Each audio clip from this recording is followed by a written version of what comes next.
Recently, I had the opportunity to fly a military-grade drone, the same model as one of the drones that Ukraine uses on the battlefield. And how did that go? Well, I wrecked it within 10 minutes, taking part of the training facility ceiling along with it. Oops. Sorry? But the whole affair will ultimately teach us something critical about current military production in the West. Let's rewind a moment. The West right now is surging its military spending. Some of that is due to the surging Russian threat in Europe. Some of that is due to a less salient surging Chinese threat in the Indo-Pacific. Some of that is due to a commitment from NATO allies to raise defense spending to 3.5% of GDP to pacify the Trump administration and better prepare for those threats. And some of it is due to the world learning what hardware you need to succeed on the modern battlefield. That takes us to the technological focus of today's video: drones. There is a near universal recognition that drones will play a major role in future wars, even if there is debate in whether a larger military force like the United States or NATO as a whole will see the same sort of stagnant front lines that have come to define Ukraine. It is hard to get good numbers on this, but perhaps 250,000 drones are used in Ukraine each month. Think about how many more would be necessary if NATO troops engaged Russia over a much longer front. Or what about the defense of Taiwan, which might require tens of millions of drones by itself? As far as the defense production aspect of this goes, there seem to be 3 different approaches to the problem. Option 1 is to wait for one of these crises to happen before getting serious about production. This basically extends the same just-in-time strategy that has dominated weapons manufacturing in the post-Cold War era. The standard critique here is that we are no longer in the post-Cold War era. This is the second Cold War, and it helps to have everything ready to go, rather than construct weapons on the fly. Your punishment for waiting will be especially acute during the first phase of a hot war, when the other side has its stockpiles ready to go, and you do not. However, there is a more fundamental problem with the waiting strategy. China completely dominates the market and supply chains for drone manufacturing. Part of the reason for this is one that everyone is already familiar with. Decades ago, Western manufacturing shifted overseas, with China being the primary beneficiary. Another reason is less well known. The war in Ukraine has subsidized China expanding its drone manufacturing capacity. It would not be surprising to hear that Russia relies on China for its drone production. That would just be a natural part of their limitless friendship.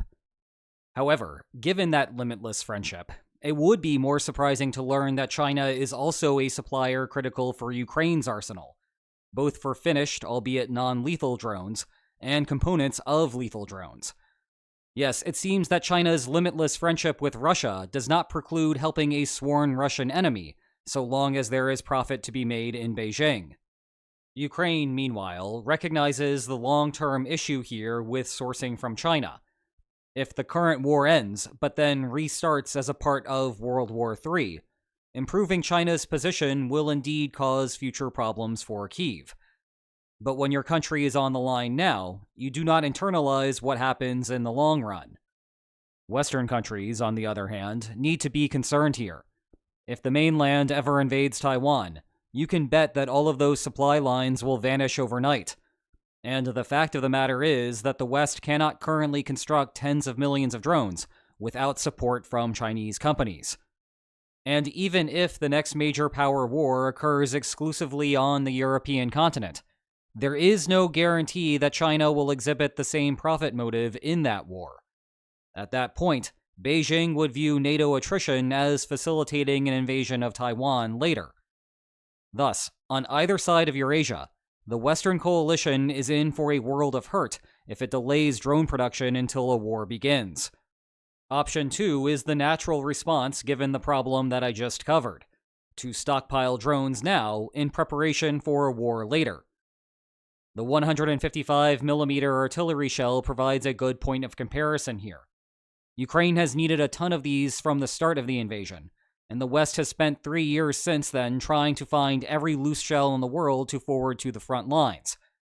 After the war ends, increased production of the 155mm will continue, with excess supplies heading into storage to prepare for the next war.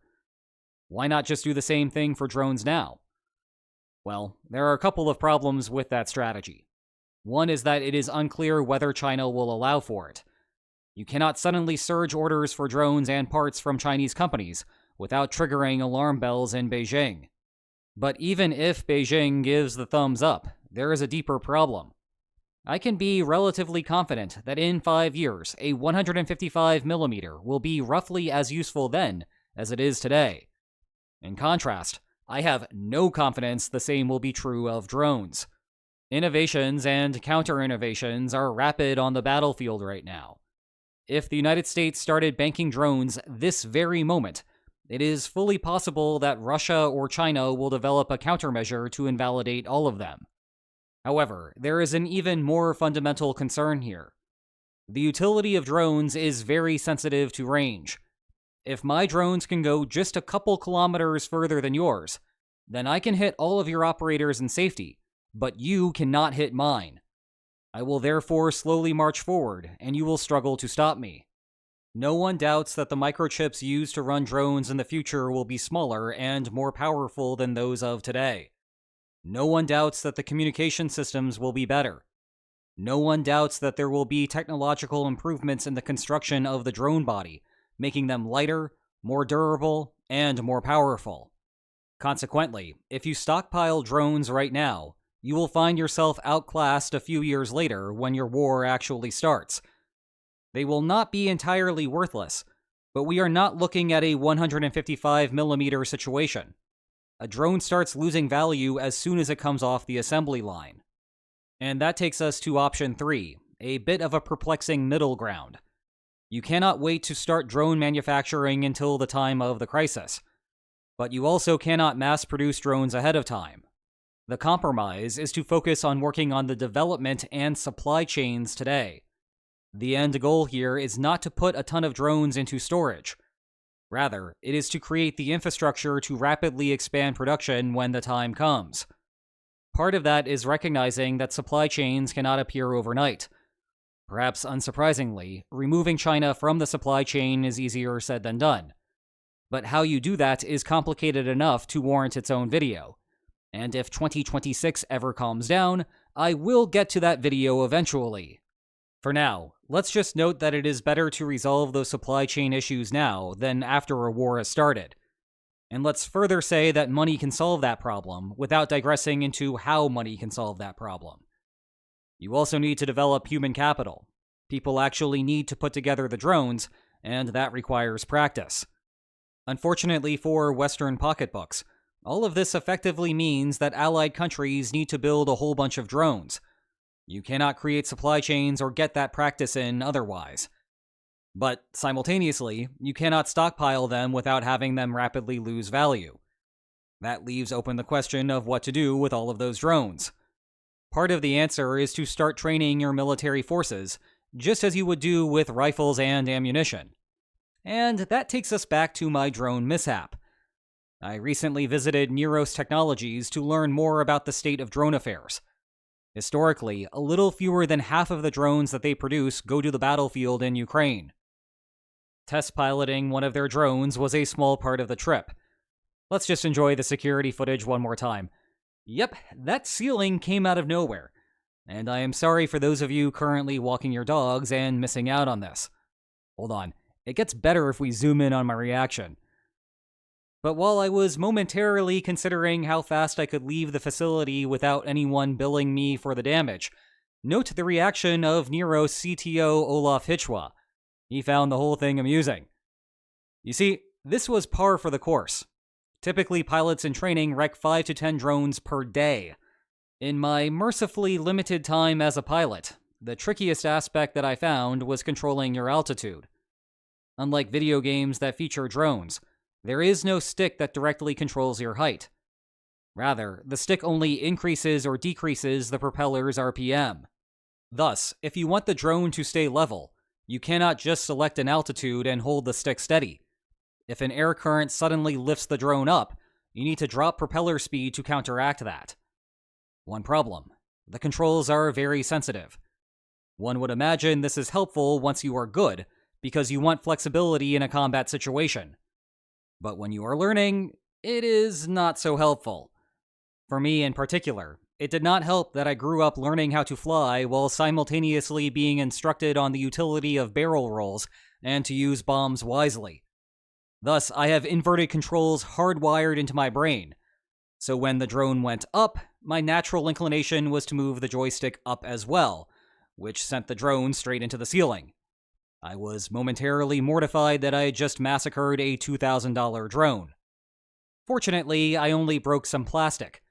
This would be an easy repair for someone with knowledge of its construction, and the replacement parts would cost less than $100.